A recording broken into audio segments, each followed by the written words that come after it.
আসসালামু আলাইকুম ফ্রেন্ড। তো আজকের ব্লগটাতে কিছু সাজেশন মিস্ত্রি আর ঘর মালিককে নিয়ে কিছু কথা বলবো। তো ভিডিওটাতে সাথে থাকো। কি প্রবলেম হয়েছে না হয়েছে সবই আজকে সিঁড়িঘরটা আর নিচের দিকে এখানে একটা রুম আছে। এখানে দেখছো এই রুমটা আর ওই সিঁড়িঘরটাতে কাজ করেছে মিস্ত্রি আর দুটো মিস্ত্রি দুটো হেল্পার। তো দুটো মিস্ত্রি দুটো হেল্পার কাজ করেছে, টোটাল 5 দিন কাজ করেছে। প্রথম দিনে কাজ করেছে শুধু সিলিংটা কাজ করেছে, আর বাকি কিছু করেনি। তারপরে 4 দিন এই ফিনিশিংটা করেছে আর সিঁড়িঘরের ফিনিশিংটা করেছে।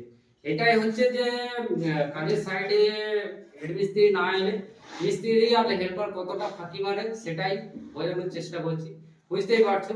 এবার ঘর মালিককে, যখন আমার সাথে ঘর মালিকের রেট হয়েছিল তখন কিন্তু চিপিং করার কথা ছিল না।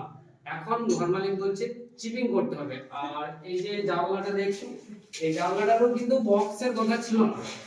তো এখন আপাতত ঘর মালিক বলছে যে বক্স করতে হবে। তো এগুলো কিন্তু কথা ছিল না, তবু আমি বলেছি যে হ্যাঁ এগুলো করে দেবো। তারপরে আবার আরেকটা জিনিস, যে এই যে দেখতে পাচ্ছ প্লেন আছে এখন সিলিংটা, এই সিলিংটাতে আপাতত এখন বলছে যে বিট করতে হবে। তাহলে এগুলো তো যখন রেট হয়েছিল আমার, তখন তো এগুলো বলা দরকার ছিল যে না এই কাজটা হবে, এই কাজটা করাবো। তো নরমালি ভালো টাকা সঙ্গে সঙ্গে পেমেন্ট হয়ে যায়। তো যেখানে টাকা সঙ্গে সঙ্গে পেমেন্ট হয়ে যায় সেখানে কিন্তু কাজের ডিস্টার্ব থাকে, আর যেখানে কাজের সুখ পাওয়া যায় সেখানে কিন্তু পেমেন্টের সুখ পাওয়া যায় না। এটাই হচ্ছে আসল কথা। তো এই নিয়ে এই ভিডিওটা বানানো আমার, যে বুঝতেই পারছো যে তাহলে হেড মিস্ত্রিরা কতটা দুঃখিত থাকে যে এক্সট্রা কাজ যখন বলে তখন সেগুলো কিন্তু খরচা আমাদের করতে হয়। তো এগুলো বলা দরকার মালিককে আগে যে না আমার এই কাজটা হবে, এই কাজটা হবে।